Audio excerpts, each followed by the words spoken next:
Hello internets, JM Frey here again. A little bit late on this video, sorry. I'm having trouble kind of getting my schedule back to equilibrium after the holidays.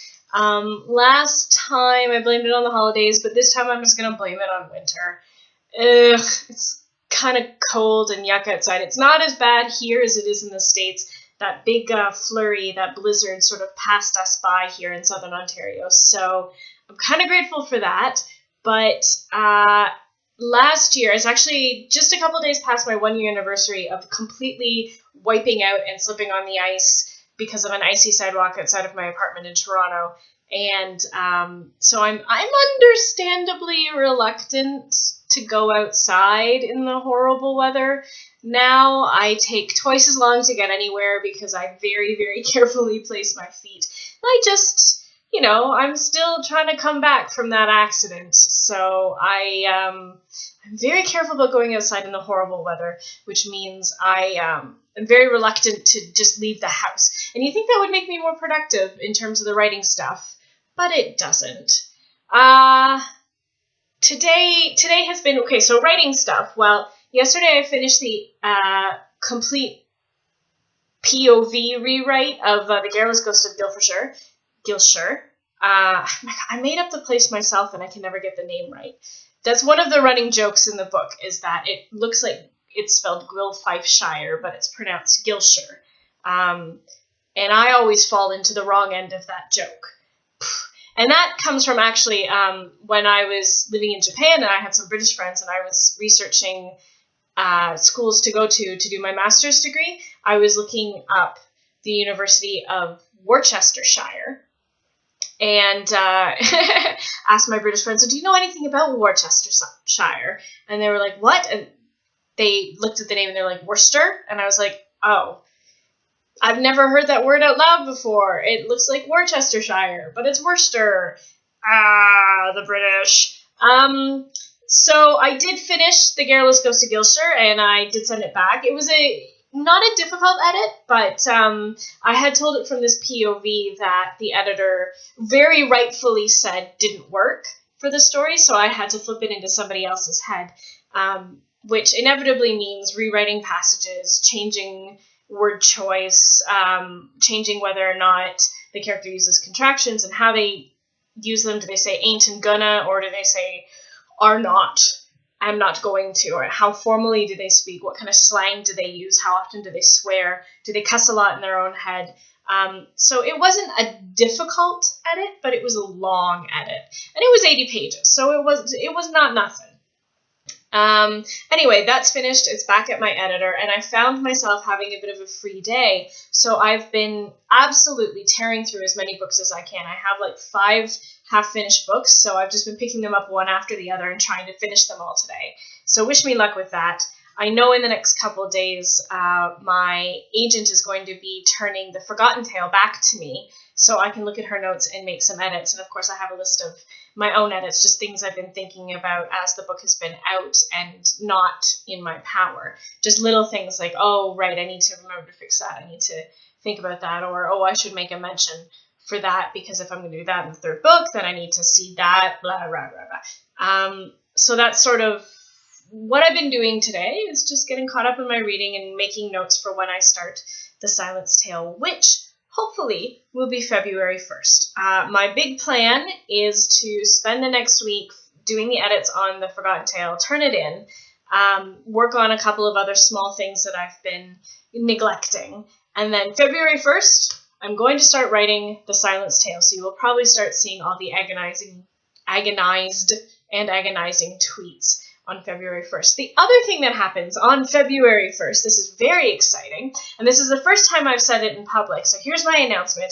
I have been hired by AMI Radio, that's Accessible Media Inc., to come on 3 times a week onto their radio station, onto the radio show, and basically be a professional smarty pants. It's quite neat. I'm their pop culture correspondent, and that means during they'll pick one topic or one subject that has come up during the radio show and call me, and I talk to them, and we talk for between 5 and 7 minutes, just about whatever this topic is. But it's usually a very interesting, intricate topic with a lot of layers and a lot of meaning. And I'm really enjoying it because I get to flex my academic muscles, I get to flex my feminist muscles, and I get to be a big fat nerd, which is amazing. So what the show is basically, well, for those who don't know, Accessible Media Inc. is a Canadian company that does whatever they can in order to make media more accessible to people with hearing loss and vision loss, all the way up to completely blind and completely deaf. And I did a couple of interviews with them a couple of years ago, and they said they liked my work well enough that they've asked me to come back and be this sort of correspondent. So part of my job in this show is to discuss how these moments of pop culture do affect accessibility for people with hearing and vision loss, or accessibility for people who have mobility issues like I do. So that's really interesting. So during the show, they basically do the front page, and it's them discussing all the major news, well, the news happenings of the day. So it's more or less the front page of all the major Canadian publications. They kind of go over them and discuss the different stories that are appearing. And it's on online radio, so it's meant for people with vision impairment who can't read the newspaper for themselves, or for hearing impairment who need the stories to be a little more clear for them. And of course, it deals with accessibility issues a lot. They discuss that a lot in the show. And then my job, they just turn it over to me to talk about pop culture things. So one of the things we discussed was the Boston Philharmonic Orchestra is offering iPads to people who want to sit in the back of the theater with the iPad, and the iPad is loaded with all this information with the music, or you could follow along with the score, or you can watch videos with earbuds in of the conductor, or they've got like a camera so you can watch the conductor as from the point of view of a music performer, which I think is really cool. But we were talking about the accessibility with it. They've got it set up so that these iPads, the background is black and the text is white, which is sometimes better for people with vision loss, but sometimes worse for people with other kinds of vision loss. And anyway, so that is the scope of my job. So if you would like to hear me opine 3 times a week, Monday, Wednesday, Fridays, it's around 11 o'clock, 11:30, 11:45. It shifts around a little bit, but as of sort of like 11 o'clock every morning on those days, please tune in to AMI Radio, which you can find at ami.ca, and listen to me. It's very lovely. I'm really excited about this, mostly because it's the kind of job I can do with my cup of tea, with my pajamas on. I do the job, and then I can just shake it out of my head and sit down and work on my books, which I really appreciate. Speaking of tea, I have finally managed to get my hands on an amazing blend of Monk's Blend tea, which I got from the Metropolitan Tea Company. I have not been paid to talk about how amazing their tea is. I'm doing it just because I love it. So Metropolitan Tea Company, thank you very much for my beautiful cup of Monk's Blend. I have been dying for a cup of Monk's Blend for years, and I've just never been able to find it. David's doesn't carry it. Teopia doesn't carry it. I finally just went online and was like, oh my God, they have online delivery. Hallelujah. So that was good. What else is new? Well, I've been cast in the Elora Community Theatre's production of Little Women.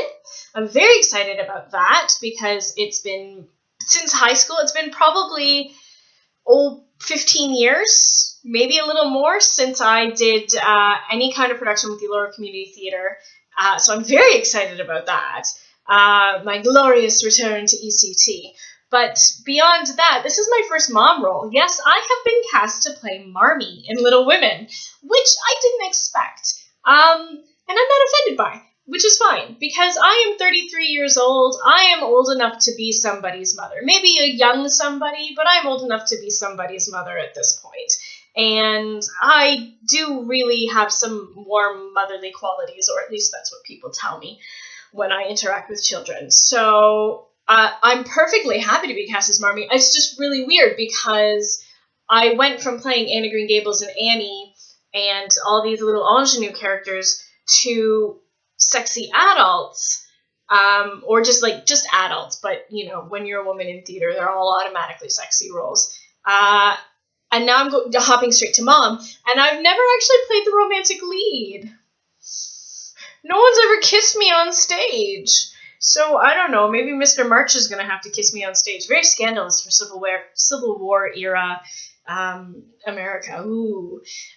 But it's really interesting because I went into the audition thinking, I'd like to play, I don't want to play Jo because that's a lot of lines. She carries the whole show. That's a lot of work. I would much rather have a secondary character because, I just have so much writing to do, and I don't want to have too much of my time eaten up with memorizing lines and being at rehearsals.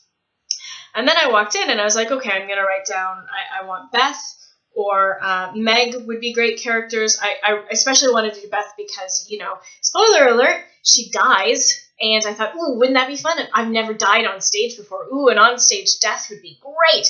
And I get to lay in bed for half the rehearsals. So that will make my doctor happy because I'm not pushing myself too far with things. I mean, I'm really glad this isn't a musical, and I still can't audition for musicals, which breaks my heart a little bit because I just am physically incapable of doing the dancing right now. But, a little bit of standing, a little bit of laying in a bed, that should be fine for my back and my hip. And it's good to get out of the house and actually do things because I am going a little stir crazy. As much as I said that I don't want to go out into bad weather, I do need to go out and, make some friends in the community and not hide in my house because it's cold and I'm scared. But then when I got to the audition, there were all these girls who were like in grade 7, 8, or in early high school, or like literally just finished high school, maybe first or second year, acting school, university. And I went, oh, this is the age range. Oh, they're actually casting teenagers as teenagers. Oh, I'm not getting one of the daughters. Oh, okay. And then I kind of looked around me and I was like, oh, but there are older women who are much more suited to play the cranky aunt and Marmee, and the cranky neighbor. So I was like, oh, okay. Well, I'm in an awkward age range for this play. I guess I'll be playing Hannah the maid if I get cast as anything. I thought about it. I was like, Hannah's on stage quite a bit. It's worth my time for it. It'll be a fun role. I've never done a servant role either, so that'd be a lot of fun. She's got a cute little accent that I can maybe play with. Cool. Hannah, I'm happy with. There isn't really a chorus, so if I don't get Hannah, I probably won't be cast, and I'm okay with that too. That's fine. And then I got the call for the callback, and they asked me to do Marmee, and I was like, okay, sure. So there's going to be a wig, and there's going to be aging up makeup. And the really nice thing about Marmee is that I don't have to wear one of those damn hoop skirts, which I have worn before. I have worn a hoop skirt before. I'm going to put the image right here. And I'm pretty happy not to ever have to wear a hoop skirt ever again. They are really, really hard to pee in, which you wouldn't think is the big issue, but they are really hard to pee in, especially in the 21st century when bathroom stalls are this big. And the backstage of the Theatre on the Grand is tiny. I literally do not understand how we're going to, these girls are going to have to dress in the wings. And the wings are tiny. They're going to have to dress in the parking lot. There's no space for their hoop skirts in the back of this theater. It's going to be a hoot. I can't wait. Anyway, that's happening in mid-May, so if you live in the area, please come out and enjoy watching me be a mom. That's going to be great. What else is happening? Tomorrow at Roxanne's Reflections in downtown Fergus is Books and Beer, sponsored by the Fergus Elora News Express and Wellington Brewery. I really like beer, as those of you who've been watching this this vlog will know.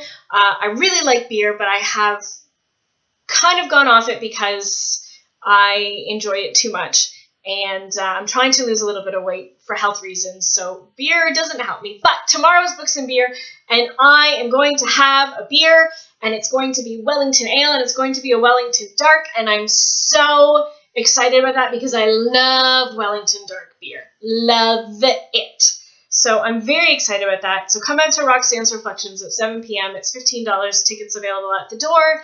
I will be reading from the Untold Tale. I will be doing a Q&A. I will be talking a little bit about the publishing process. And then they will be auctioning off a piece of steampunk art.